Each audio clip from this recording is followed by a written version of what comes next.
Look, getting this right starts with, it necessarily starts with a strategic discussion. Most organizations, they go, okay, what can we do with AI, right? Solution chasing problem.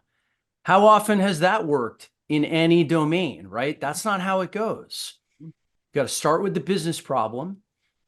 And then what's lacking in that room, because an abysmal number of executive teams are digitally savvy. I mean, this is something that gets measured, and there are a few different studies that measure the digital wherewithal of individual executives and teams. Something like fewer than 10% of executive leadership teams across businesses would qualify as sufficiently digitally savvy to be able to make strategic digital decisions, right? And so the question is, now we're bought in. It's what's the appropriate level of knowledge for a CEO or a CFO or a chief marketing officer to have?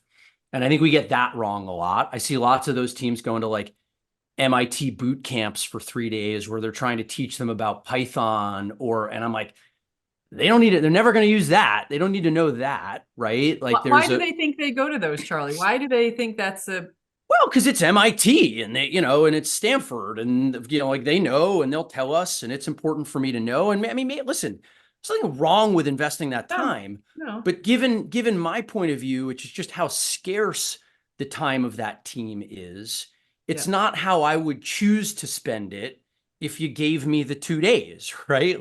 Yeah. I'd spend that time very differently. And so there's a level of knowledge that executive team does need to have to be appropriately digitally savvy.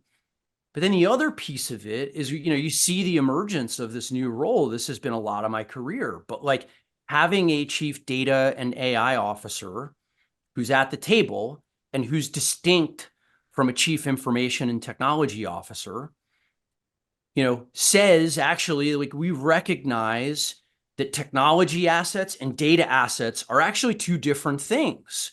They're related, right? But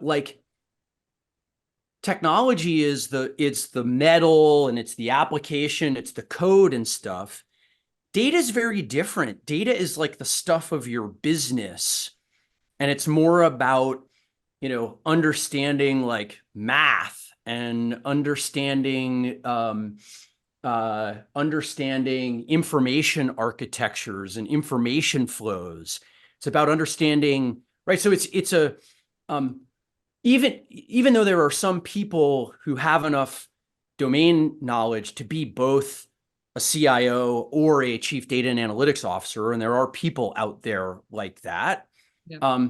It's really hard to do both of those jobs at the same time. It'd be like trying to be a general counsel and a CFO at the same time.